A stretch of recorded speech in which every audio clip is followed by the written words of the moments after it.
and improve.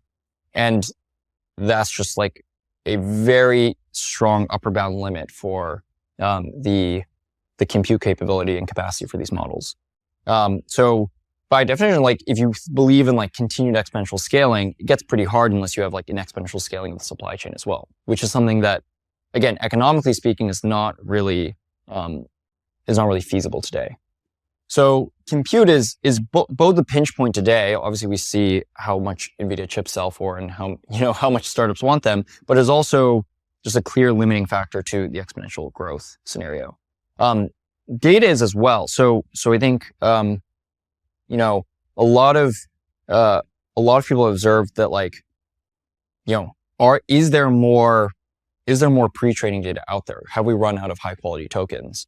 And there's certainly like some very lucid arguments by some folks that show that some of the scaling laws will be tough to keep up because we just don't have that much more high quality data on the internet. And there's this argument: is video data high quality data? Is video data not high quality data? These are the sort of questions. Text is a very unusually compressed form of knowledge and information. Video is much less compressed. So then, if you don't have enough pre-training data, where a lot of this gets made up for, where there has to be a big scaling to make up for all of that, is in RLHF and post-training data. And so I think we're going to start seeing, again, similar kinds of bottlenecks where the amount of human experts, who are really what's needed to fuel this sort of like RLHF stages, human experts become GPUs in their own right. That basically the number and quality of human experts who are fueling model improvement is going to, in and of itself, become another supply chain bottleneck for the industry. As we've looked at GPT-2 to 3 to 4, it seems to the outside in almost like linear development that's going on, but clearly these are more stair-step functions along the way. Do you think with the constraints we have and what we just talked about, we're going to hit some plateau at some point that's going to require a much bigger unlock of one of these things to really reach that next major step function? When you talk to people at the leading labs, they spend all their time thinking about the supply chains for these models. So I think that implicitly, if nothing happens, these will be really big bottlenecks. But that being said, I think that this is potentially the greatest human engineering project that we've ever seen. And so I think we're going to figure things out. I think what that means is you're going to start seeing some pretty crazy actions to try to secure and ensure that the supply chains can continue scaling. But again, I think that's kind of the technological imperative that we operate in.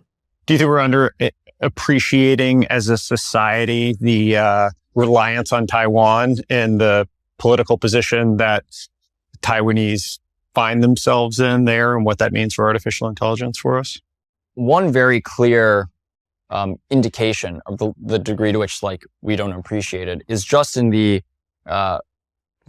multiple gap between NVIDIA and TSMC. TSMC trades a dramatically lower multiple than NVIDIA.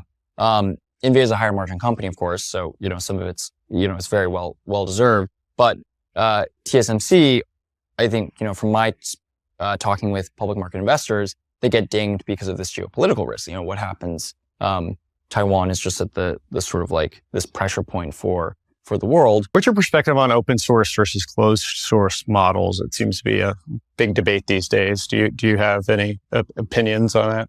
As a company, and my personal point of view is to be quite agnostic to how the technology develops. I think that AI is an incredibly powerful and good technology.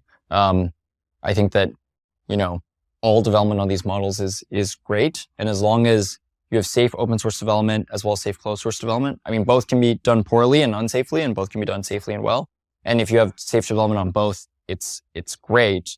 I think that open source models are probably a requirement to ensure that AI achieves the full economic impact that it can have.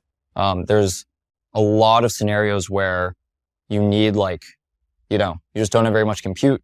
You need a small model running somewhere. That probably needs to be an open source model of some form. Doesn't make sense for there to be some small closed source model to fit that need. And so I think it's good for, economic growth and economic prosperity that we have open source models. I've heard you talk about the competing curves of AI. Can you talk about inequality and the competing curves of scale and democratization a little bit more? Because of the scaling laws, as the models become ridiculously expensive to train, tens of billions, hundreds of billions of dollars, potentially even trillions in the future, that very clearly limits the accessibility to the underlying technology. Just in the same way that it sounds so non sequitur if you tell it that way that it almost seems like it's what a bad author would write into a book. That you had the everything store and they were so big and bad, and then they ran all the computers globally. It just sounds so unbelievable. And now if you look at Amazon's market cap, depending on who you talk to, most analysts attribute the vast majority of the value of the company to AWS. So this very unpredictable event that Amazon was going to invent AWS and then build that business is actually the core driver of its market cap and value today. It's a very pretty crazy thought, because talk to most growth investors. Most growth investors are trying to very directly understand what will happen to the revenue of this company over the next few years, how predictable